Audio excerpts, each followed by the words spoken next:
ئەکاد وەخفیها چەند شت هەیە لە ژیانی ئێمە کە شاراوەیە. زۆر شاراوەکان خۆیان پاڵنەرێکی ترن بۆ ئەداکردنی ئیشەکان. شاراوەکانی دڵمان هی تاکەسی شاراوەی دەستە جەمعیمان کە هەمانن، ئەوانش هەمووی تەشجیعبنەوە. ئەنجا بە نیسبەتی قیامەتیشەوە، چونکە شاراوەیە نازانین کەیدا دێ، هەمومانە ترسین لەوەی خەمی ئەوەمانە لە پڕێستا دنیا قیامەت ببێ. ئەی هاوار چیمان کردو؟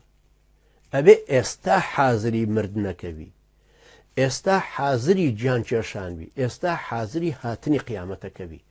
یعنی تۆ وەلا تەموتونە ئیلا وەئەنتم مسلمون، نەمرن بە مسلمانێتی نەبێ. مسلمانێتێکە چۆنە؟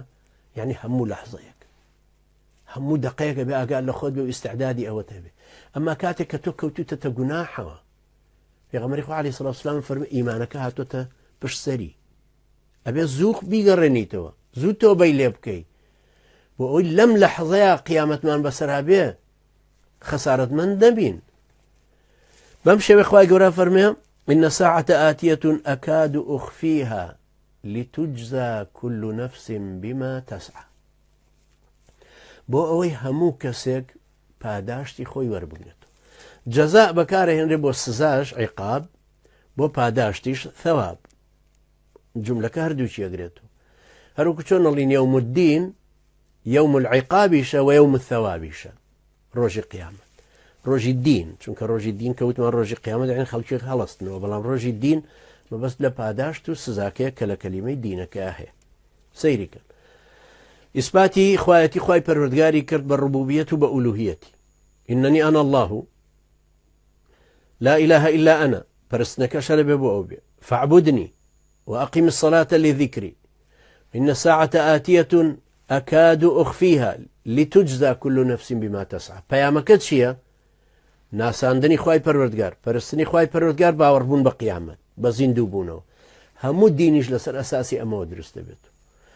ئەو کەسانی کە باوەڕیان بە قیامەت هەیە، پێشتر باوەڕیان بە خوای پەروەردگار هێنا و ناسیبیانەوەی پەرستن. ئەو کەسانی باوەڕیان بە قیامەت هەیە پابەندترن. وأقم الصلاة لذكري، پابەندترن بە دینەکەەوە. جا سەیری ئەو ڕستەبەندەی کە ئاوام ڕسم کرد. إنني أنا الله لا إله إلا أنا فاعبدني وأقم الصلاة لذكري إن الساعة آتية أكاد أخفيها فلا يصدنك عنها من لا يؤمن بها واتبع هواه فتردى. دێمە سەر ئەویشیان. بەڵام ئەلێرەوە ئەم قیامەتت لەبەرچاو بێ، بۆی زیاتر پابەندوی بە دینەکەوە، بۆی نوێژەکە بکەی لێ ذیکری. نوێژەکەت کە کرد عیبادەتەکانت بە قووە دەکا، بە عیبادەتەکانیش وردە وەردە خواناسیەکەت زیاترەکە. ئەو کەسەی کە تەمەڵە لە نوێژەکانیە، لە عیبادەتکردنەکانیە، ئەو کەسە زۆر خوا ناناسێ بە تەواوی. ئەو کەسەی کە زانیاری زۆری لەسەر ڕبوبیەت نییە، لەسەر ئەسما و صیفەت نییە، خوای پەروەردگار زۆر ناناسێ، عیبادەتیشی زۆر بۆ ناکە. ئەو کەسە کە زۆر زانایە، خوا باشترە پەرستی.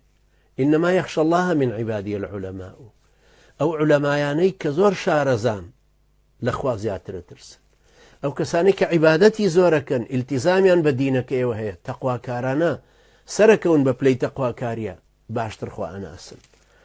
ئەنجا ئەفەرمێ لتجزى كل نفس بما تسعى. هەر کەسێک هەر هەوڵێکەدا ئەمانەی دێتەوە ڕێگا، پاداشتی ئەدرێتەوە یا سزا ئەدرێت لەسەری.